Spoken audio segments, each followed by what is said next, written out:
Last week, T-Mobile announced it would close 7 call centers and shed nearly 2,000 jobs. That's about 5% of its workforce.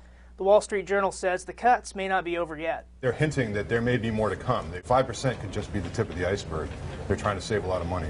According to the Wall Street Journal, the consolidation comes as T-Mobile customers defect to carriers that offer the iPhone and faster networks. T-Mobile does have plans to upgrade its infrastructure, but they were delayed as the carrier waited for a merger with AT&T that never cleared regulatory hurdles. After the news of cuts at T-Mobile, AT&T issued a statement taking the FCC to task. The company claims it could have saved the jobs T-Mobile is now cutting. But for the government's decision, centers now being closed would be staying open, workers now facing layoffs would have job guarantees, and communities facing turmoil would have security. Only a few months later, the truth of who was right is sadly obvious. The surprisingly blunt language is raising some eyebrows at VentureBeat.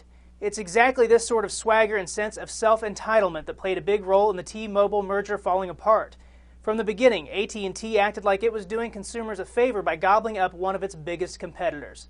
The Verge wonders what AT&T is trying to prove. To use the layoffs as an opportunity to chide the government at T-Mobile's expense seems in poor taste at best, particularly since the deal is completely dead in the water and AT&T has nothing to gain. It seems two can play that game, though. The FCC called AT&T's bluff in an email to All Things Digital. The bottom line is that AT&T's proposal to acquire a major competitor was unprecedented in scope, and the company's own confidential documents showed that the merger would have resulted in significant job losses. For its part, T-Mobile says it's planning a $4 billion network overhaul, starting with $1.4 billion over the next 2 years.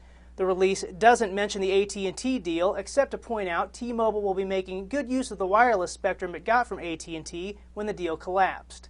The company says its networks will match its competition's LTE speeds by 2013. For Newsy, I'm Nathan Byrne, multiple sources, The Real Story.